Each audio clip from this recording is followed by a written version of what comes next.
Assalamualaikum warahmatullahi wabarakatuh. Baik, kita mulai pelajaran malam ini dengan membaca basmalah bersama-sama. Bismillahirrahmanirrahim. Nah, di sini sudah ada Mbak Naisha dan Mbak Mary ya. Ya, welcome to winter ya. Sudah winter sekarang ya. Pada pakai jaket nggak ini?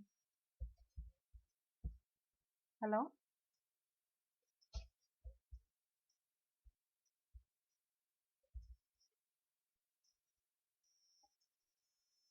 Ya, dengar ya.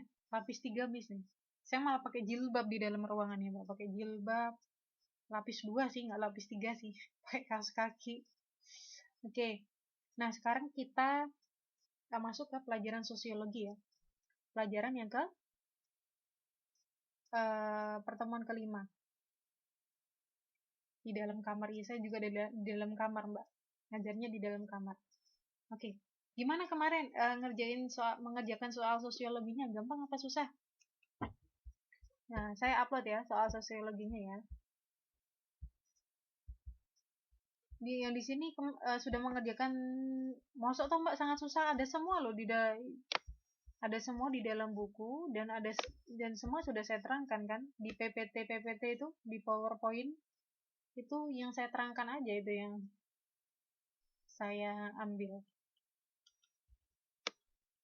Mbak Mary mengatakan sangat susah. Gimana nih Mbak Naisha?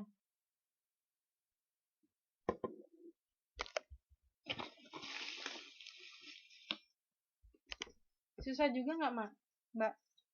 Lumayan bisa, oke. Kalau misalnya kemarin mendengarkan recordnya kayaknya enggak deh, soalnya jawabannya ada di record semua.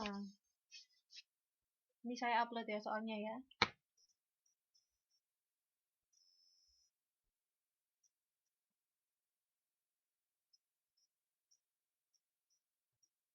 Oke.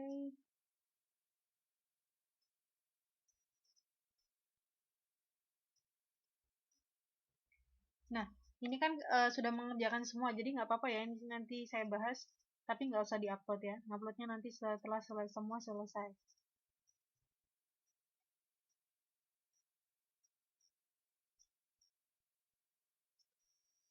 Saya sambil lihat recording. Ada kan Mbak semua kan? Jawabannya di situ kan? Di recording kan?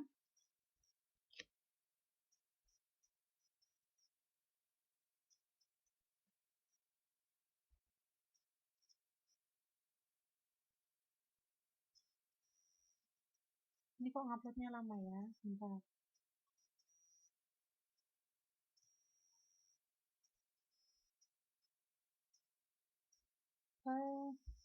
Kok malah ngupload ini dong?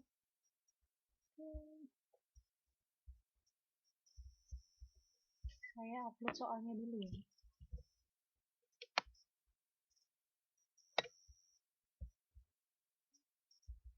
IPS Sosiologi. Ini kita bahas ya,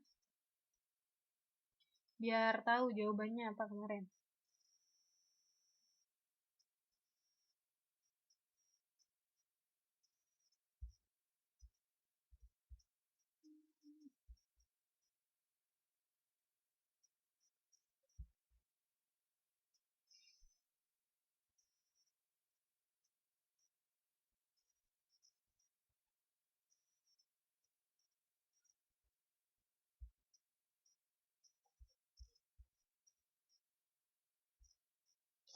Saya jawab seingat saya saja, soalnya nggak ada waktu buka recording. Tapi di dalam buku ada ya Mbak ya kemarin ya?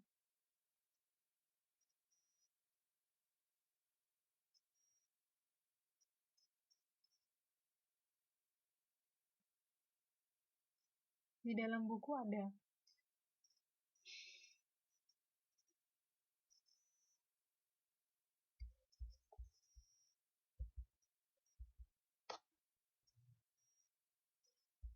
Nah, oke. Sambil kita nunggu uploadan selesai. Oh iya, saya mau tanya. Ini kalau hari Sabtu masih ada apa namanya? Masih ada les? Masih ada kursus?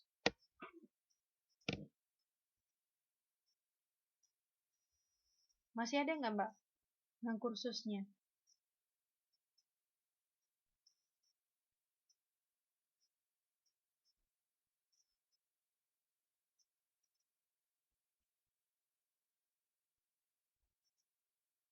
Oke, berarti kalau udah selesai berarti bisa belajar ya hari Sabtu ya.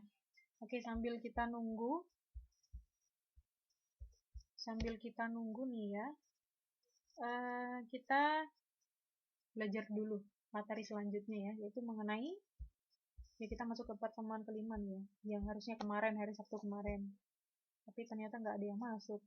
Nah, kita belajar mengenai macam-macam lembaga sosial.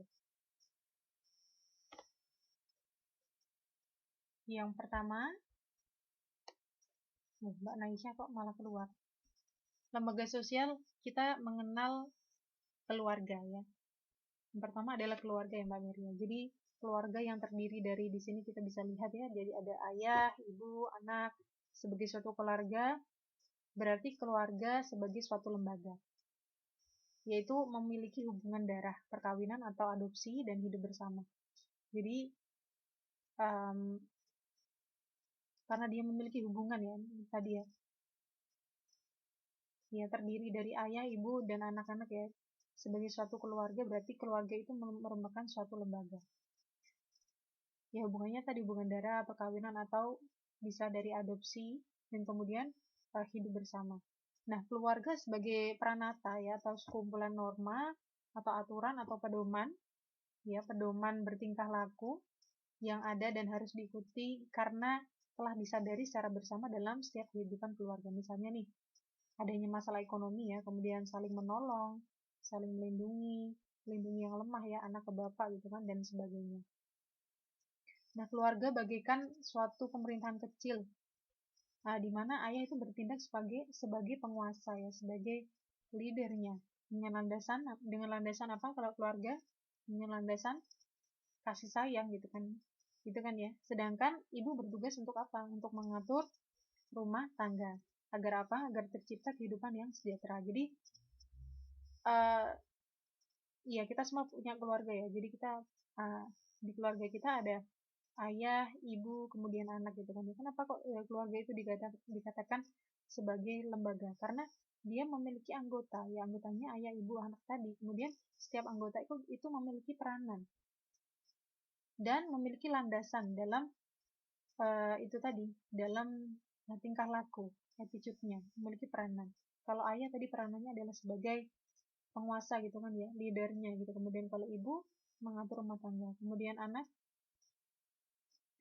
dia adalah sebagai yang diatur gitu kan ya, yang belajar. Nah, jadi macam-macam lembaga sosial yang pertama kali kita lihat, yang paling sederhana bisa kita temui adalah keluarga.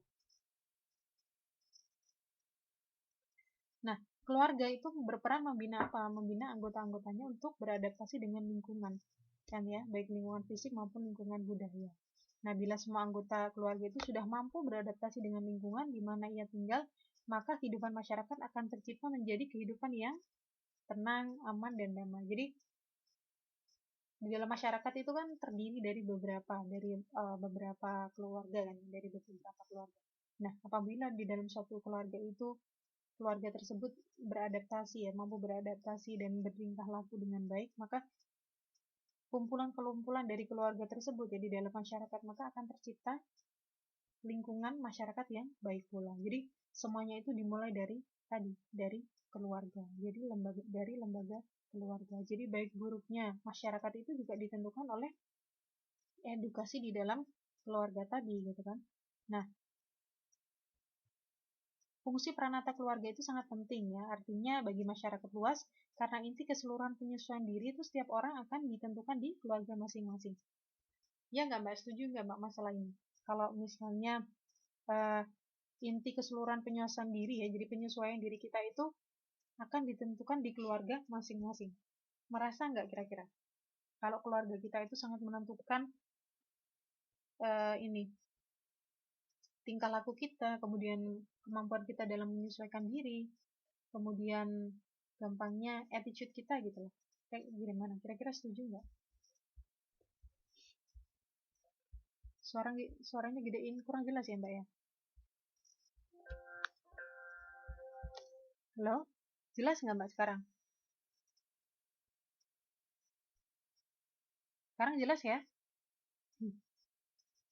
Oke, sangat setuju ya.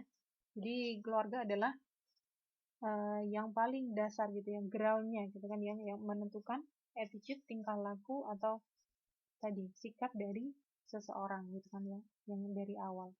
Fungsi utama peranata keluarga adalah menjaga agar jangan sampai para anggota keluarga lain itu bertindak menyimpang gitu kan ya, bertindak menyimpang dari peranata atau rule yang ada di dalam masyarakat luas. Nah, fungsi peranata keluarga menurut para ahli sosiologis meliputi tentu ya hubungan biologis, kemudian fungsi reproduksi, fungsi sosialisasi, fungsi penentuan status, dan fungsi perlindungan, dan juga ada fungsi ekonomi di situ. Mereka sangat memperhatikan gerak-gerik kita ya. Mereka sangat memperhatikan gerak-gerik kita. Jadi lembaga keluarga itu seperti yang kita ketahui itu sangat menentukan tingkah laku kita gitu kan ya. Sangat menentukan tingkah laku anak ya. Bagaimana kita dilahirkan di keluarga seperti apa, maka akan mempengaruhi jati diri kita seperti itu. Jadi keluarga itu merupakan lembaga sosial yang mana dia itu sangat bersifat basic dan justru sangat ground gitu kan, sangat berefek pada jati diri seseorang, karena seseorang itu hidup dan tinggal dari kecil itu kan dari keluarga. Oke. Kemudian bagaimana ya yang mereka hidup tidak dengan ayah ibunya. Oke. Kemudian yang kedua ya, kita ada lembaga agama. Kita sudah mengenal lembaga keluarga, kelas selanjutnya adalah lembaga agama. Nah, agama adalah kepercayaan yang mengajarkan penganutnya untuk mencintai, jelas ya, menghormati, kemudian menghormati orang lainnya, dan menghargai orang lainnya, seperti apapun agamanya gitu kan ya. Di sini kita bisa lihat ya, ada Islam, Hindu, Buddha, Kristen, kemudian apa lagi nih yang kayak gini misalnya, pernah dengar nggak Shamanism itu dari Mongolia ya. Kemudian apalagi saya nggak tahu nih pakai yang kayak gini, Hindu, Buddha nih ya kayaknya ya. Nah gitulah pokoknya. Jadi semua agama itu mencintai perdamaian, kemudian mengajarkan menghormati dan menghargai orang lain gitu kan.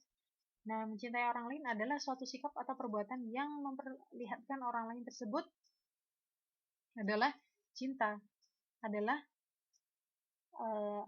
maksudnya mencintai orang lain adalah suatu sikap atau perbuatan yang memperlihatkan orang lain tersebut adalah ciptaan Tuhan ya, sama seperti kita. Jadi kita kenapa gitu kan, kenapa kok kita harus mencintai mereka orang lain gitu kan, yang notabene sama-sama manusia. Kenapa? Karena kita merasa kita sama gitu, kita kedudukannya sama, yang mana kita merupakan ciptaan dari Tuhan gitu kan. Nah, tindakan cinta kepada sesama dapat dilakukan dengan berbagai cara, misalnya sikap ramah, kemudian sopan santun, rendah hati, dan tidak sombong gitu kan misalnya. Nah, sikap tolong menolong, kemudian kerjasama, toleransi, dan lain-lain itu ya, itu timbul dari solidaritas kelompok. Nah, apa sih solidaritas kelompok ini? Solidaritas kelompok adalah rasa kesatuan antara warga suatu kelompok dalam suatu masyarakat. Jadi rasa cinta tadi akan berefek pada sikap tolong menolong, kemudian kerjasama, kemudian saling menghormati, yang mana itu timbul karena solidaritas dari kelompok saling memiliki gitu kan, rasa kesatuan antara warga suatu kelompok dalam masyarakat tadi. Nah, untuk mewujudkan rasa kesatuan tersebut diperlukan adanya kesadaran dari anggota masing-masing. Nah, para penganut agama itu berkeinginan untuk mencapai keselamatan dan kebahagiaan baik di dunia maupun di akhirat, ya, di kematian gitu ya kan.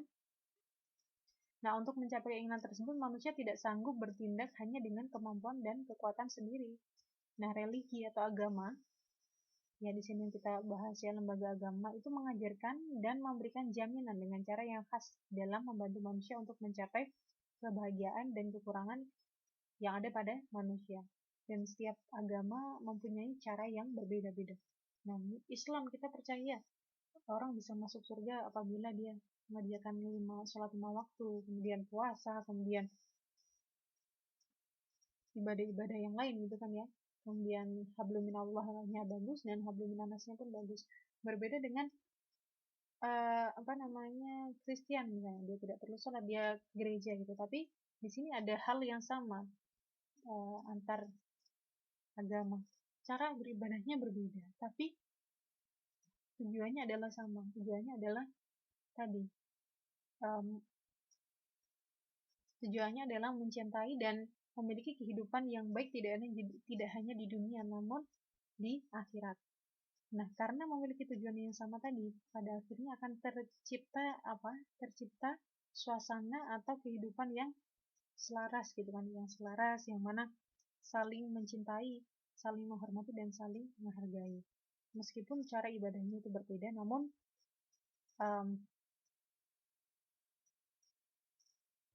sama-sama melakukan kebaikan karena ingin gitu memiliki kehidupan yang baik, tidak hanya di dunia dan di akhirat. Sehingga diharapkan tidak ada yang jahat tadi, seperti itu Karim.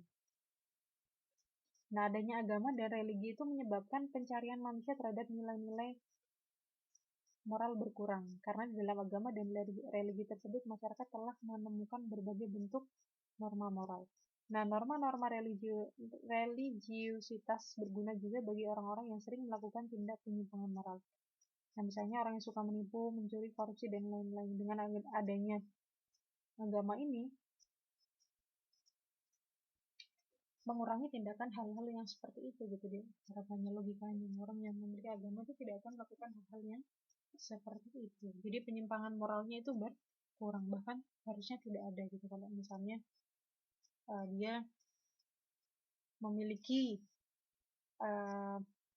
dia taat gitu, dia taat agamanya, tidak hanya Islam ya, namun semua agama. Kalau misalnya dia adalah orang yang taat, dia tidak akan melakukan korupsi contohnya. Jadi kenapa kok di sini kita membahas keluarga kemudian agama gitu kan? Kita membahas sesuatu hal yang mana dapat membentuk karakter manusia. Yang pertama tadi keluarga gitu. Kita terbentuk dari karakter kita, bisa terbentuk salah satunya yang paling basic adalah dari keluarga. Ya, kemudian yang kedua adalah dari lembaga agama, gitu kan? Kalau dikatakan tadi apabila keluarga kita hidup di keluarga yang baik, pengajarannya baik, maka besar kemungkinan kalau attitude kita, tingkah laku kita baik juga. Nah, kedua, apabila kita adalah orang yang bukan ateis gitu ya, kita beragama gitu kan ya, kita percaya adanya Tuhan dan mempercayai kehidupan ada kehidupan lain setelah ini gitu kan ya. Entah agama kita apapun, maka kita akan hidup fair gitu ya dengan yang lain. Kita akan hidup dengan baik, tidak jahat gitu kan ya. Sehingga di sini dikatakan bahwa agama pun membentuk karakter, membentuk moral seseorang, seperti itu. Oke. Ketiga adalah lembaga ekonomi. Jelas ya di sini ya, lembaga ekonomi. Jadi sistem ekonomi merupakan usaha pengadaan barang dan jasa untuk memenuhi kebutuhan manusia, yang mana harus memenuhi kebutuhannya. Contohnya adalah makanan, minuman, kesehatan tubuh, dan pelindungan diri dari gangguan luar. Jadi kita sangat need yang namanya lembaga ekonomi, yang mana merupakan usaha tadi pengadaan barang dan jasa dan yang kita butuhkan gitu kan. Nah, kebutuhan ini dipenuhi dengan barang-barang seperti nasi, air, pakaian, rumah, senjata, obat-obatan gitu kan ya. Nah, perusahaan jasa makin hari makin banyak karena memang setiap orang mempunyai kebutuhan dan keinginan akan berbagai bentuk pelayanan atau jasa, ya kan ya. Mungkin di zaman dulu banget orang itu di tempat kita hanya ada 1-2 bank gitu kan, satu ya bahkan. Sekarang sudah berjibun gitu kan, more than 3 gitu kan, lebih dari 3 bank. Nah, itu menandakan apa? Menandakan bahwa kebutuhan manusia akan jasa itu bertambah. Ya, karena faktor apa ya? Karena banyak hal ya, karena faktor globalisasi, karena faktor ilmu pengetahuan dan teknologi gitu kan ya, dan lain-lain. Kemudian di sini ya ada beberapa fungsi dari lembaga sosial. Yang pertama kita bisa lihat di sini pengaturan fungsi barang dan jasa. Maksudnya apa nih? Nah, produksi ya, apa sih produksi? Produksi itu dapat diartikan sebagai kegiatan menghasilkan ya kan? Kegiatan menghasilkan ya. Kegiatan menghasilkan atau pengadaan barang dan jasa yang bisa dimanfaatkan untuk kepentingan manusia. Nah, produksi mencakup kegiatan apa saja? Yaitu mencakup kegiatan mempertinggi faedah barang. Jelas ya? Misalnya dari kapas misalnya jadi kain. Nah, dia ingin memproduksi pakaian. Nah, kain tadi yang awalnya tidak bisa dipakai gitu kan ya, hanya kain. Kalau setelah diproduksi menjadi clothingan ya, pakaian, maka nilainya itu akan bertambah gitu kan. Faedahnya itu akan bertambah. Nah, ini salah satu contoh dari fungsi produksi, yaitu mempertinggi faedah barang. Kemudian baik secara langsung atau tidak langsung. Nah, untuk memenuhi kebutuhan manusia, maka perlu yang namanya produksi, yang mana itu dilakukan oleh lembaga sosial. Kemudian yang kedua ada distribusi barang dan jasa. Nah, Mbak Naisha, Mbak Mary, apa sih distribusi?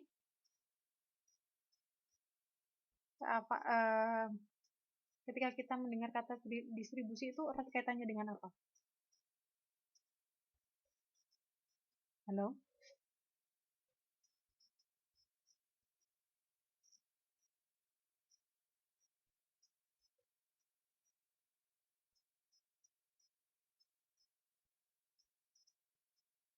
Distribusi itu kira-kira apa? Ayo, Mbak. Tadi yang paling atas tadi Mbak Naisha sampai kapan? Jadi ada jawaban apa tadi? Jual beli, produksi, jual beli, pemasaran. Oke. Jadi namanya distribusi itu dari kata bahasa Inggris ya. Distribute. Apa sih artinya distribute? Ya distribusi. Nah, apa artinya? Ketika kita membuka kamus distribute itu artinya adalah penyaluran. Ya, jadi distribusi barang dan jasa itu menyalurkan. Jadi fungsi lembaga sosial yang kedua adalah menyalurkan atau mendistribusikan. Pernah dengar nggak kata itu? Menyalurkan barang dan jasa. Ya, jadi distribusi adalah keinginan manusia untuk menyalurkan barang dan jasa dari mana? Dari produsen ke konsumen. Nah, penyaluran barang dan jasa ini mencakup tiga pihak ya, yang saling mempengaruhi, yaitu ada produsen, konsumen, dan tentunya ada di sini karena distribusi, ada distributornya, ada perantara. Nah, untuk memperlancar barang dan jasa tersebut digunakan berbagai cara, misalnya ada pertukaran ekonomi ya, yaitu suatu kegiatan pengalihan atau pertukaran barang dan jasa yang diatur oleh ketentuan-ketentuan dan kebudayaan yang bersangkutan. Jadi intinya adalah fungsi dari lembaga ekonomi yang kedua adalah distribusi barang dan jasa. Jadi tidak cukup barang itu diproduksi, ya, diproduksi, dihasilkan, namun itu juga harus didistribusikan sesuai dengan kebutuhan masing-masing dan merata gitu kan ya. Jadi lembaga ekonomi itu berfungsi atau erat kaitannya dengan pemenuhan kebutuhan manusia. Nah, ini yang terakhir adalah konsumsi. Setelah diproduksi, setelah disalurkan atau didistribusikan, maka akhirnya barang tersebut dapat dikonsumsi, dapat digunakan untuk memenuhi kebutuhan manusia. Kenapa kok di sini distribusi itu diletakkan sebelum konsumsi? Karena distribusi di sini menentukan bahwa apakah barang ini disalurkan ke tempat yang membutuhkan, disalurkan ke tempat yang tepat atau tidak, sehingga hal tersebut bisa dikonsumsi, barang dan jasa tersebut bisa dikonsumsi oleh pihak yang membutuhkan atau tidak. Di sini yang perlu menjadi concern dari lembaga ekonomi menjadi ya memproduksi bisa gitu kan. Kemudian ketika mendistribusikan itu harus memperhatikan beberapa hal ya. Jadi masyarakat mana, daerah mana membutuhkan barang A, barang B, jangan sampai itu tidak balance gitu, tidak balance dan tidak merata. Sehingga di sini perlu yang namanya lembaga ekonomi untuk mengatur tiga hal ini, ya, produksi, distribusi, dan konsumsi. Jangan sampai di tempat A itu terlalu banyak barang, kemudian di tempat B muncul kelangkaan seperti itu, sehingga proses distribusi itu sangat diperlukan. Oke, itu tadi ya lembaga ekonomi. Kemudian selanjutnya ada lembaga pendidikan.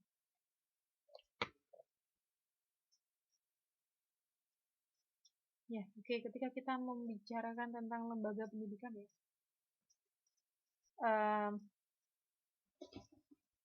apa yang pertama kali kita berada di benak kita, Mbak, ketika kita mendengar lembaga pendidikan? Mbak Mary, Mbak Naisha.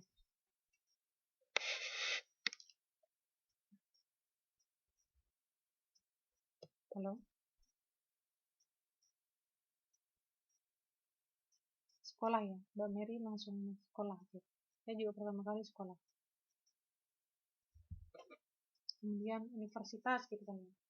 Ini paling gampang itu sekolah. Jadi lembaga pendidikan adalah contohnya adalah sekolah benar sekali.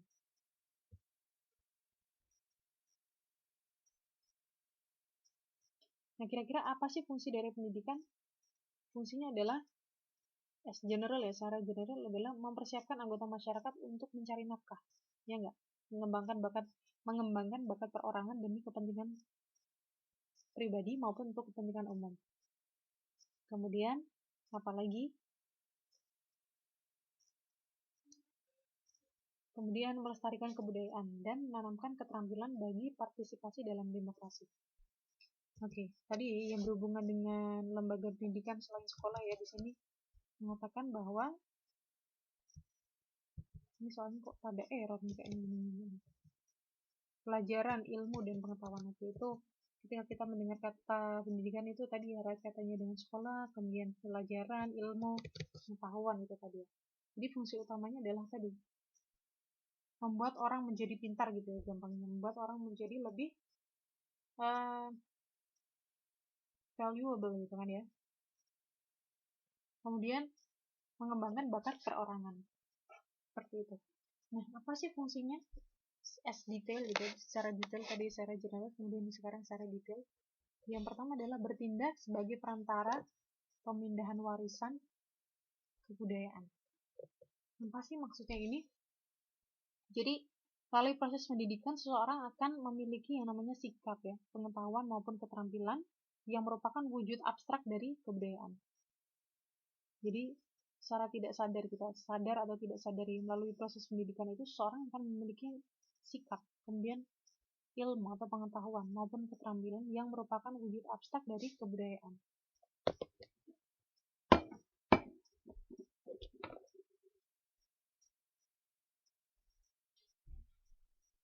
Nah, keseluruhan sikap, pengetahuan, keterampilan yang dimiliki seseorang tersebut diperoleh dari lingkungan sosialnya, baik dari keluarga, kemudian sekolah maupun masyarakat. Nah, proses selanjutnya supaya kehidupan sosial dapat bertahan dan berlanjut, maka wujud kebudayaan itu diwariskan kepada generasi berikutnya. Melalui apa? Yaitu melalui proses pendidikan. Contohnya nih ya, guru mewariskan ilmunya kepada siswanya dan orang tua mewariskan norma sopan santun kepada anaknya. Jadi secara sadar atau tidak sadar ya, pendidikan gitu kan ya. Jadi ketika kita membicarakan tentang pendidikan itu tidak hanya, makanya tadi kan saya tanya, apa sih yang ada di benak kita ketika kita mendengar pendidikan, lembaga pendidikan, sekolah gitu kan ya.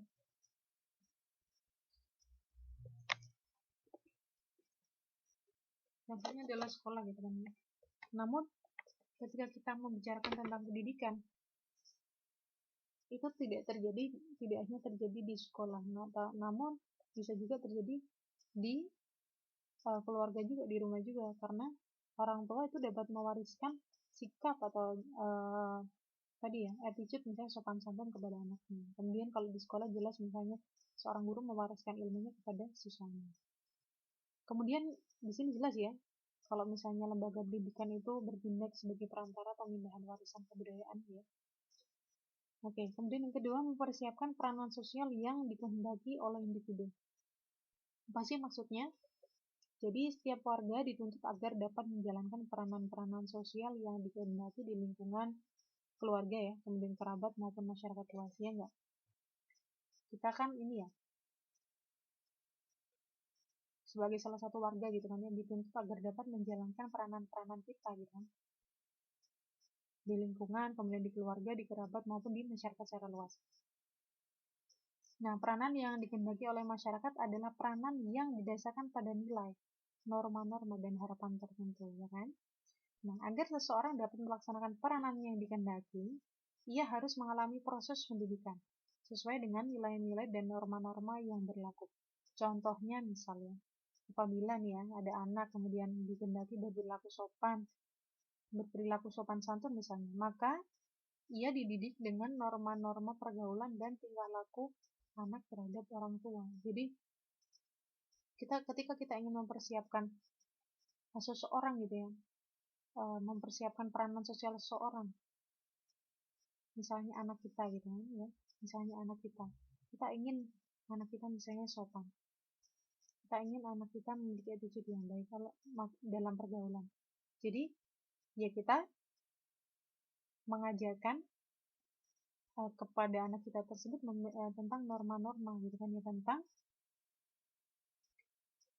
bagaimana sih caranya berlaku sopan, bagaimana sih yang disebut tidak sopan gitu kan ya. Jadi salah satu fungsi dari pendidikan adalah mempersiapkan peranan sosial, mempersiapkan sikap-sikap tadi, attitude tadi yang dikehendaki oleh individu. Misalnya individunya adalah orang tua. Contohnya adalah mempersiapkan tingkah laku anak gitu kan, mempersiapkan tingkah laku anak yang dikehendaki oleh orang tua. Misalnya anaknya pengen ibunya, orang tuanya pengen memiliki anak yang sopan, maka dia yang mengajarkan norma-norma, kemudian mengajarkan pergaulan dan tingkah laku yang baik itu seperti apa gitu. Misalnya seorang orang tua menginginkan anaknya itu pintar ngaji misalnya, ya oleh karena itu maka anak itu diajari ngaji, kemudian disekolahkan di madrasah gitu kan, di pesantrenkan gitu kan ya. Jadi itu adalah salah satu fungsi dari lembaga pendidikan, yaitu mempersiapkan peranan sosial yang dikehendaki oleh individu seperti itu. Ya, ada Mbak Ning ya sekarang ya.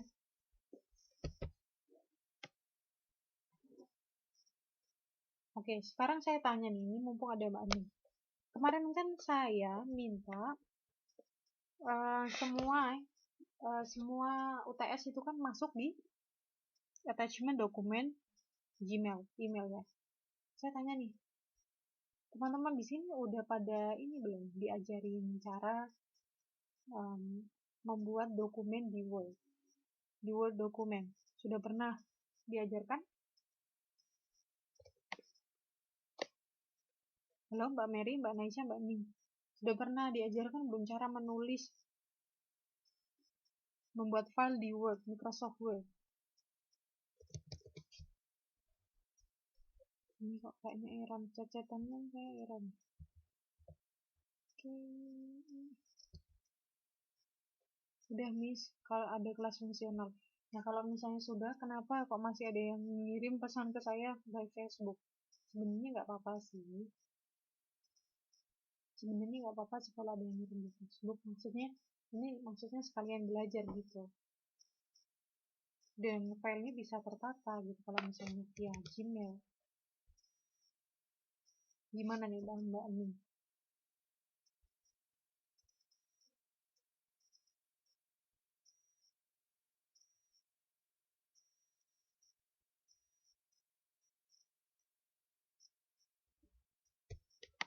Nah, kenapa kok ngirimnya di Messenger? Ini Mbak Nasya punya email nggak? Saya nggak apa-apa, nanti akan saya cek satu-satu di Messenger.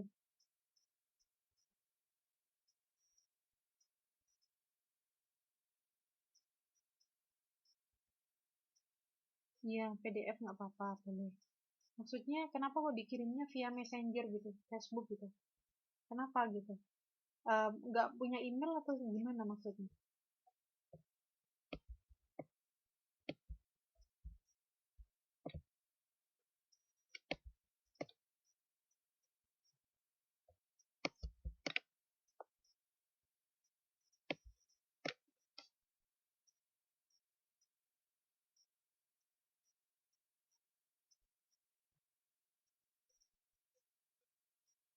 Kalau Miss Web ya Gmail suka nggak terkirim.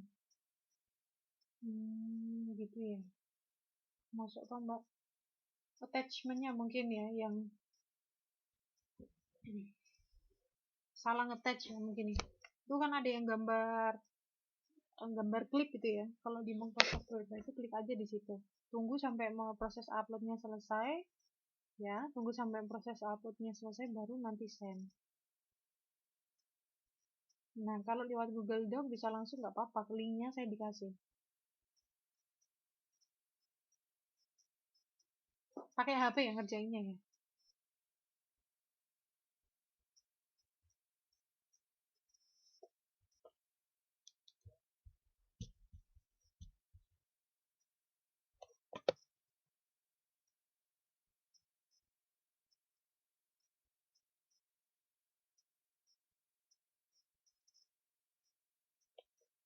Ya kalau lewat Google bisa langsung kirim Gmail langsung sama. Oke. Jadi maksudnya saya harapkan kalau misalnya tugas gitu kan ya. Kalau saya kan saya emang jarang buka Facebook anaknya. Saya memang jarang buka Facebook ya. Kemudian kalau misalnya chat Facebook itu dia bersifat tidak formal, bersifat informal. Jadi maksud saya kalau misalnya soal tes itu kan suatu hal yang formal gitu ya. Saya harapkan maksudnya ke Gmail gitu kan, ke email gitu. Oke. Jadi semua yang bersifat formal dan penting gitu kan, ya, jawaban UTS menurut saya penting ya, memang penting berkaitan dengan nilai gitu. Jadi kirimnya lewat Gmail. Kalau misalnya ngobrol biasa lewat Facebook. Dan satu lagi saya itu jarang banget buka Facebook. Dan saya suka lama kalau dibalas karena saya jarang buka Facebook gitu kan. Tapi nggak apa-apa, karena ya ada yang kirim nanti saya cek di Facebook tetap. Oke. Nah ini ada Mbak Anamistika. Oke. Selamat malam Mbak. Oke, baru masuk nggak apa-apa. Sekarang kita sudah sampai lembaga pendidikan. Kita mengenal macam-macam pendidikan. Oke. Tadi ada lembaga keluarga, kemudian lembaga agama, lembaga ekonomi, kemudian yang terakhir adalah lembaga pendidikan, ini yang terakhir. Nah kita sudah sampai poin yang C tuh. Jadi fungsi pendidikan adalah yang ketiga adalah memberi landasan penilaian dan pemahaman status relatif. Apa sih ini maksudnya? Kok kayaknya bahasanya ngeri banget gitu kan? Nah dalam rangka interaksi sosial ya, setiap orang harus dapat menempatkan posisinya. Ya, jadi dia harus memiliki landasan penilaian dan pemahaman tentang status dan kedudukan anggota masyarakat yang ada. Contoh misal, seorang yang akan memberikan penyuluhan terhadap masyarakat setidaknya harus memahami ya. Jadi misalnya seorang akan memberikan penyuluhan terhadap masyarakat misalnya, setidaknya harus memahami siapa yang dihadapi. Apakah pelajar, mahasiswa, pegawai, pejabat, atau petani gitu kan ya, sesuai kelompok yang dihadapi. Jadi ia harus menyesuaikan perannya dan mempersiapkan materi sebaik mungkin. Jadi salah satu tadi ya, fungsi dari lembaga pendidikan adalah memberikan landasan penilaian. Jadi memberikan landasan penilaian dan pemahaman status relatif. Kemudian riset-riset ilmiah sangat bermanfaat bagi kehidupan manusia. Riset-riset itu merupakan upaya pencarian ilmu pengetahuan dan penerapan teknologi dan dalam merangsang perkembangan. Masyarakat yang modern harus terus-menerus melakukan penelitian ilmiah. Semua metode riset ilmiah diajarkan dan dikembangkan dalam dunia pendidikan. Penelitian ilmu sangat penting dan dalam mencari data dan penemuan pemecahan masalah di masyarakat. Jadi, pasti maksud memberikan landasan penilaian dan pemahaman status relatif maksudnya adalah gimana ya cara menjelaskannya?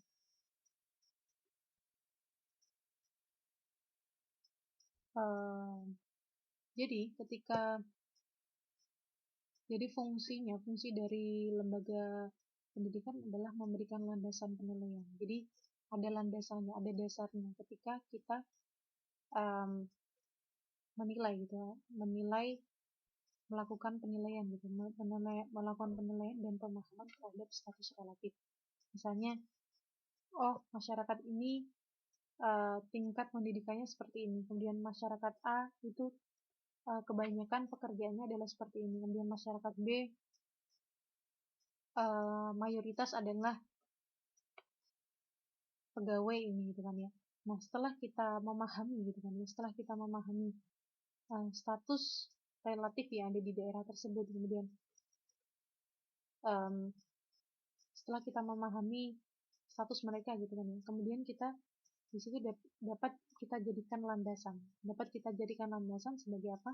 Sebagai cara kita untuk mentreatment mereka, untuk memperlakukan mereka sesuai dengan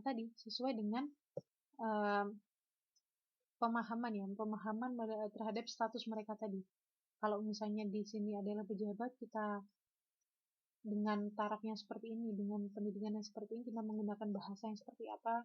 Kemudian kalau misalnya kita berbicara dengan misalnya petani, kita berbicara dengan bahasa yang kita gunakan seperti apa, seperti itu.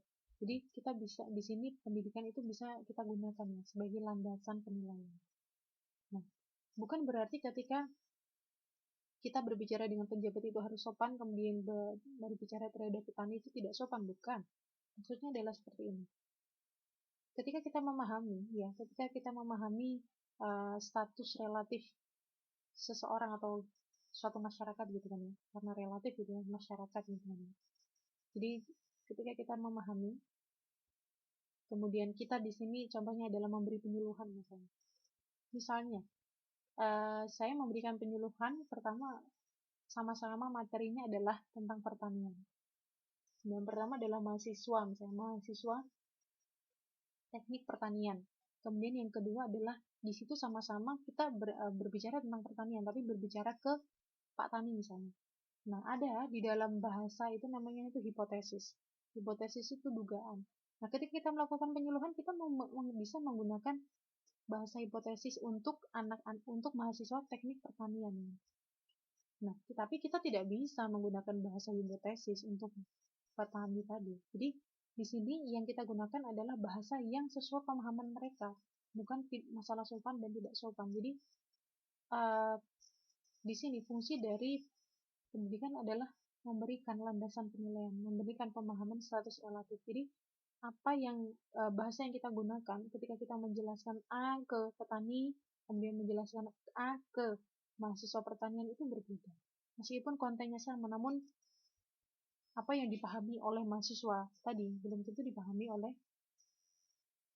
petani tadi. Begitupun sebaliknya, apa yang dipahami oleh Pak Petani tadi, bahasa yang biasa digunakan tadi, belum tentu dipahami oleh si mahasiswa tadi, para mahasiswa tadi. Jadi di sini adalah fungsinya, yaitu ada landasan gitu, landasan penilaian dan pemahaman status sosial, sehingga treatment kita terhadap masing-masing status relatif sosial itu akan terjadi sinkronisasi gitu, akan terjadi sesuai tujuan gitu, seperti itu. Nah, kemudian yang keempat, lembaga sosial dapat berfungsi untuk memperkuat penyesuaian diri dan mengembangkan hubungan sosial. Nah, kayaknya ini jelas ya, kalau yang nomor 4 nih ya. Kalau misalnya lembaga sosial itu memiliki fungsi memperkuat penyesuaian diri dan mengembangkan hubungan sosial, ya kan? Jadi proses pendidikan dapat memperkuat penyesuaian diri dengan lingkungan sosialnya. Artinya adalah seorang akan mudah memahami keadaan lingkungan dan menyesuaikan diri dengan kondisi lingkungannya. Nah, timbulnya penyesuaian diri disebabkan oleh keinginan anggota masyarakat untuk saling mempengaruhi. Cara berpikir seseorang yang memiliki cara berpikir luas akan lebih menyadari bahwa setiap kebutuhan hidupnya dapat terpenuhi melalui hubungan sosial dan pengendalian diri. Jadi, semakin orang memiliki pendidikan tinggi, high educated, maka kemampuan penyesuaian dirinya itu diharapkan lebih baik. Kemampuan mengembangkan hubungan sosialnya itu lebih baik. Kemampuan dia dalam pengendalian diri itu lebih baik. Sehingga apa? Sehingga ketika dia hidup dalam masyarakat itu dapat balance gitu. Di situ terjadi harmonism. Seperti itu teorinya, seperti itu. Jadi fungsi dari lembaga pendidikan adalah antara lain memperkuat penyesuaian diri dan mengembangkan hubungan sosial. Kemudian yang kelima, Nah, ini ada Mbak Karisma ya. Oke.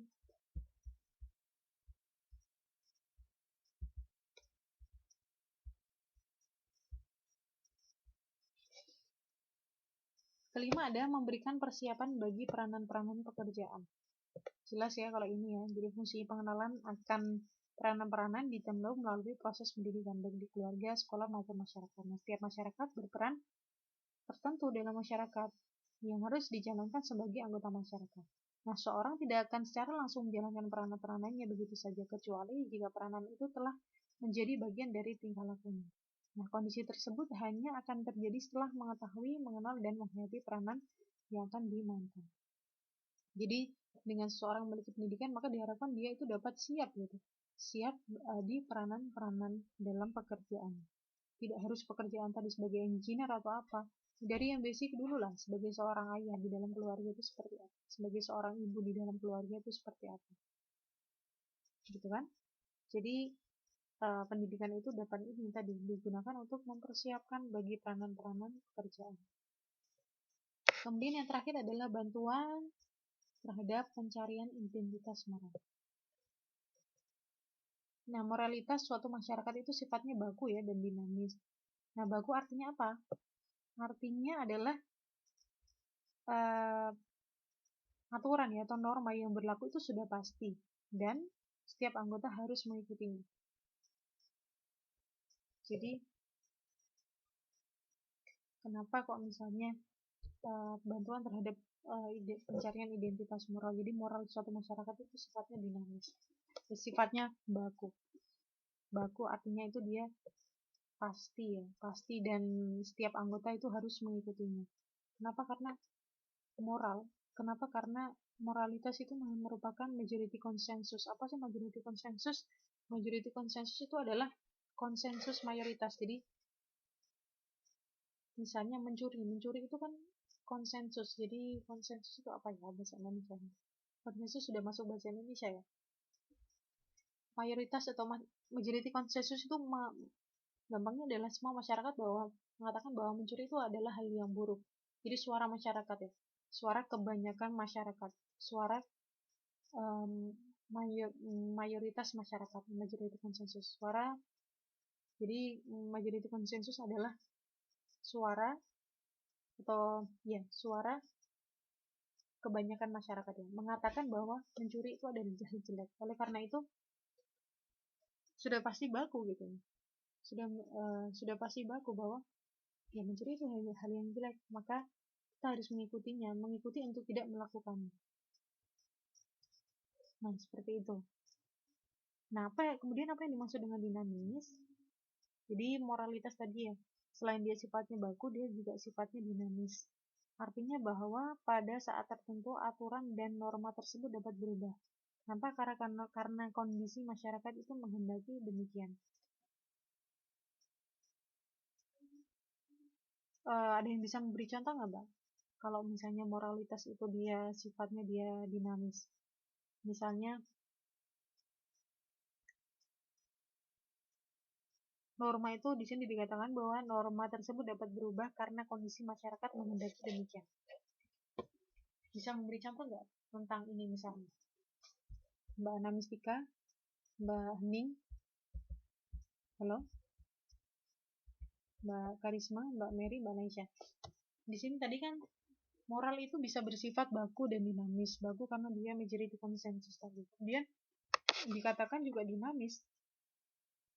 Jadi dia bisa berubah gitu, berubah karena kondisi masyarakat menghendaki demikian. Karena majority konsensus mengatakan berbeda sesuai dengan perkembangan zaman. Bisa memberi contoh nggak misalnya apa?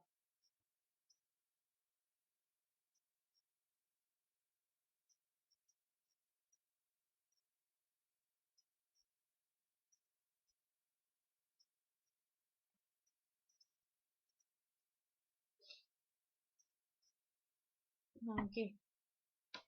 Di sini dikatakan bahwa bantuan terhadap pencarian identitas moral. Jadi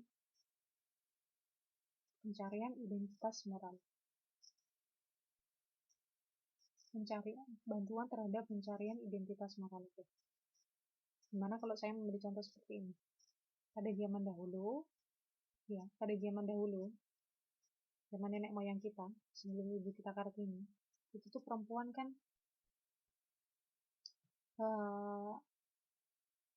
bagusnya itu kan hidup di rumah, tidak need education gitu kan. Kenapa? Karena dia hanya tinggal di rumah ngurusin keluarga dan masak gitu kan. Jadi orang zaman dulu pun tidak apa-apa gitu ya ketika melihat case yang mengatakan bahwa jadi deh kamu gak usah sekolah aja karena kamu perempuan gitu, kamu gak butuh education. Kenapa? Karena kamu nantinya akan ke belakang aja gitu, bahan masak gitu kan. Nah, moral memperlakukan wanita seperti itu sekarang kan sudah tidak ada ya, sudah tidak ada lagi. Kenapa? Karena adanya pendidikan, karena adanya pemahaman, understanding bahwa oh ternyata tidak hanya laki-laki loh yang need pendidikan, ya tidak hanya laki-laki loh yang bisa melakukan A, B, C, yang memiliki chance untuk bercita-cita gitu kan, perempuan juga. Nah, sekarang kedudukan laki-laki dan perempuan sudah sama. Nah, kemudian sekarang pun semua orang berpikir seperti itu, tidak seperti zaman dulu. Sekarang pun semua orang berpikir bahwa oh iya perempuan memang nggak apa-apa kok, sekaya laki-laki nggak harus kok perempuan cuma masak gitu di belakang. Mereka juga memiliki chance, mereka juga memiliki opportunity untuk mengejar cita-citanya, karena mereka juga memiliki capability, kemampuan. Nah, pada akhirnya tidak ada moral lagi yang mengunderestimate bahwa perempuan itu tidak layak untuk belajar gitu kan. Nah, itu adalah salah satu contoh misalnya. Salah satu contoh bahwa yang dulu tadinya itu mengatakan A gitu kan, A itu tidak boleh ya. Kemudian sesuai dengan perkembangan zaman, semua masyarakat serentak mengatakan oh A itu juga boleh, seperti itu. Itu adalah contoh pencarian identitas moral. Jadi mencari identitas moral yang sebenarnya itu seperti apa gitu ya. Nah, seperti zaman Siti Nurbaya contohnya, kata Mbak Maisha, seperti yang saya jelaskan tadi. Oke, seperti itu. Jadi kenapa sih pada saat itu kok Ibu kita Kartini gitu ya, kita contoh ya, Ibu kita Kartini itu berpikiran bahwa perempuan itu bisa kok, nggak kayak gitu, nggak cuma di belakang, dia bisa kok meraih cita-citanya. Kenapa? Karena Ibu kita Kartini dia mendapatkan itu semua dari education gitu, dari pendidikan. Dia melihat di negara lain, di Belanda temennya bisa sekolah gitu kan, di mana-mana temennya bisa sekolah. Kenapa kalau di Indonesia seperti ini? Akhirnya pendidikan yang dia miliki tadi, knowledge tadi, pengetahuan yang dia miliki tadi dari pendidikan tadi, membuat tadi mengeluarkan suatu ide yang mana oh moral seperti itu tidak bagus ya, itu tidak bagus, sehingga dia mencoba untuk membenarkan identitas moral yang benar. Oh harusnya itu seperti ini loh, tidak seperti itu. Nah, yang perlu kita garis bawahi di sini adalah kenapa RA Kartini bisa seperti itu? Ya karena dia memiliki education, dia berpendidikan, sehingga dia bisa membedakan harusnya yang A itu baik, ya harus dibawa ke baik. Yang tadinya tuh A dikatakan buruk, itu nggak buruk, itu baik, bisa dikatakan, bisa dibuat menjadi baik gitu kan. Nah, itu terjadinya itu karena salah satunya adalah dari pendidikan, yang mana pendidikan itu bisa memfilter identitas moral, ya, dapat membantu pencarian identitas moral dan lain-lain. Oke, seperti itu ya. Jadi berjuang demi kaum perempuan, kata Mbak Nisa. Nah, ternyata masih ada lagi nih selain lembaga pendidikan, ada yang namanya lembaga politik. Ya.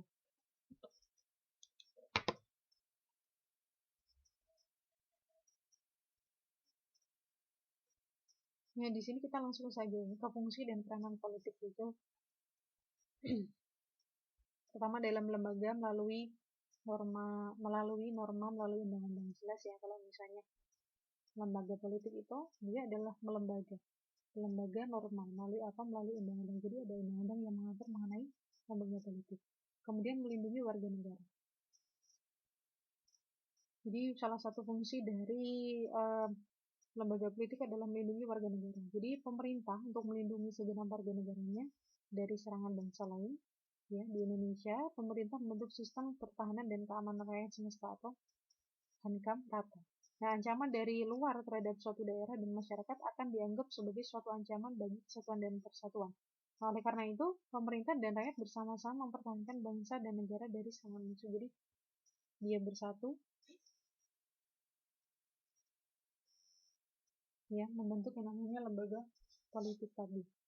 Erat kaitannya dengan pemerintahannya. Kemudian, yang ketiga, melaksanakan undang-undang yang telah disetujui. Yang keempat, menyelenggarakan pelayanan umum. Kemudian yang kelima adalah menyelesaikan konflik yang terjadi. Nah, itu ya. Saya tidak ingin berbicara tentang banyak mengenai lembaga politik. Pertama, saya memang tidak menguasai, dan kedua, ada yang ditanyakan mengenai lembaga politik, Mbak? Intinya kalau lembaga politik erat hubungannya dengan pemerintahan. Oke.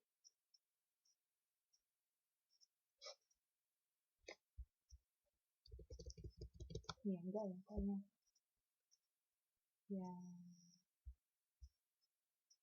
Ya, pokoknya gitu ya. Saya juga nggak terlalu interest kalau mengenai lembaga politik. Oke. Masih ada 20 menit.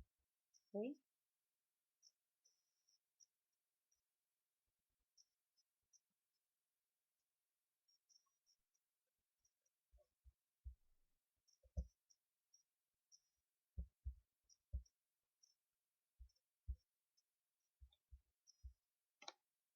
Gimana kalau kita bahas soal aja?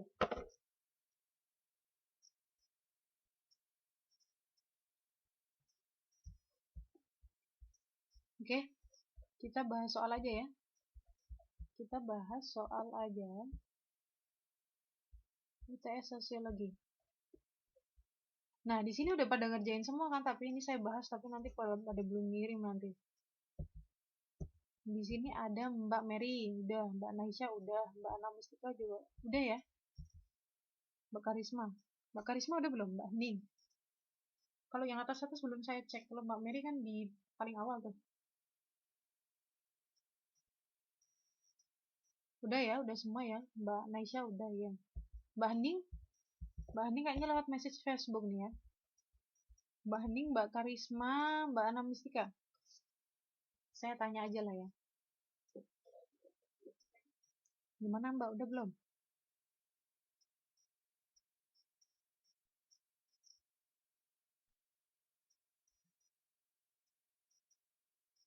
Halo? Mbak Karisma, Mbak Hening? Ini saya nunggu semuanya bilang udah, baru nanti kita bahas. Oke? Ini takutnya malah belum.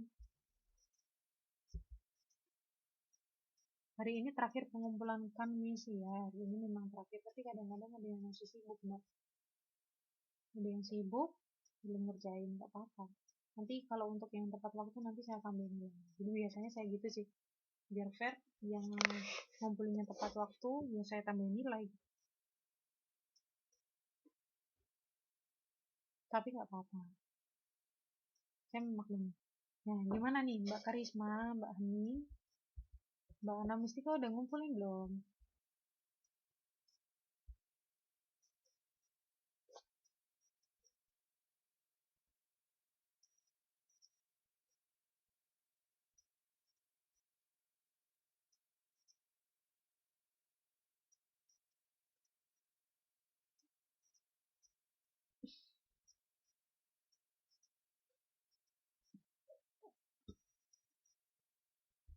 Ini mungkin orangnya nggak di sini kali ya?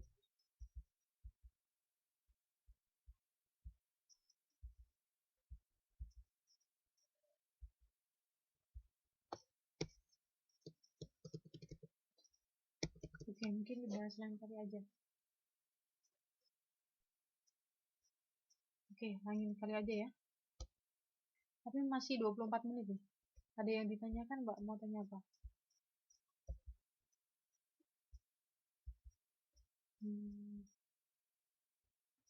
Ya ini, coba saya tertarik dengan pertanyaan yang nomor 3 nih.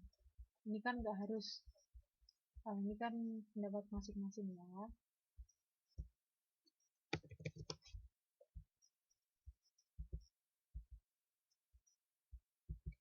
Oke. Nah ini, pertanyaan yang ketiga.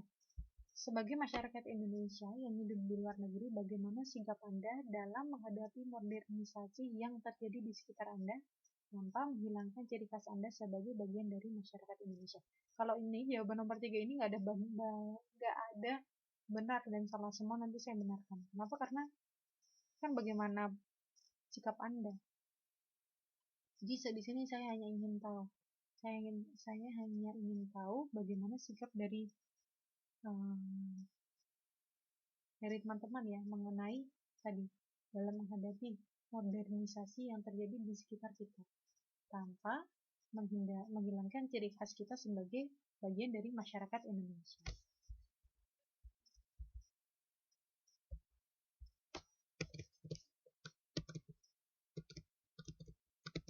Nah, gimana nih Mbak Taris, Mbak Naisha dan Mbak Mary?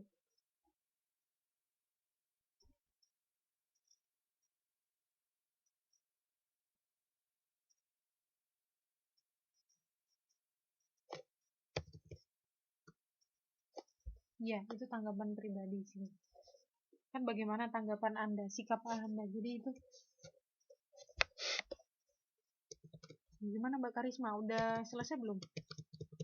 Udah ngerjain ITS belum?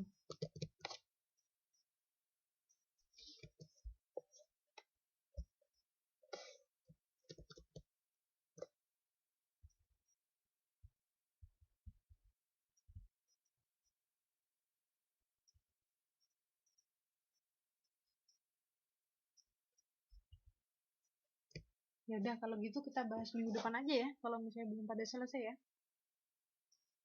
Intinya nomor 3 itu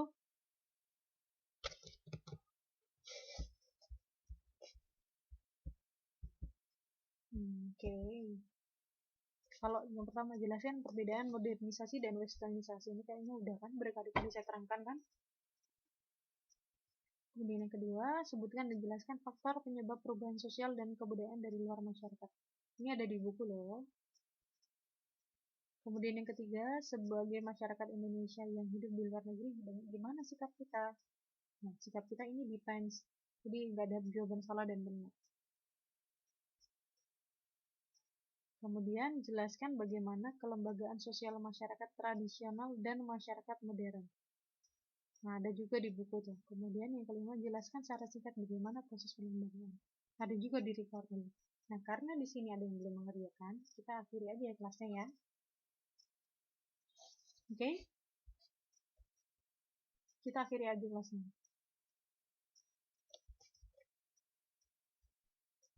Oke, Mbak Ana Mustika, Mbak Karisma, Mbak Hening, Mbak Naisha, Mbak Mary, terima kasih atas kehadirannya malam ini. Mohon maaf apabila banyak salah-salah kurangnya. Nanti saya bagikan soalnya minggu depan insya Allah. Semoga nilainya bagus ya semua ya. Untuk yang mengerjakan tepat waktu ya biar fair, nanti saya kasih nilai plus. Nanti saya kasih tambahan.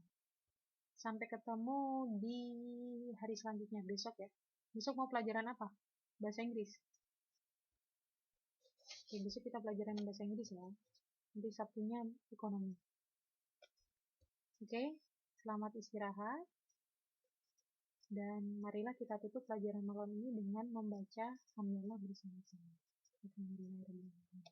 Semoga apa yang kita pelajari malam ini dapat bermanfaat ya bagi kita. Dan wassalamualaikum warahmatullahi wabarakatuh.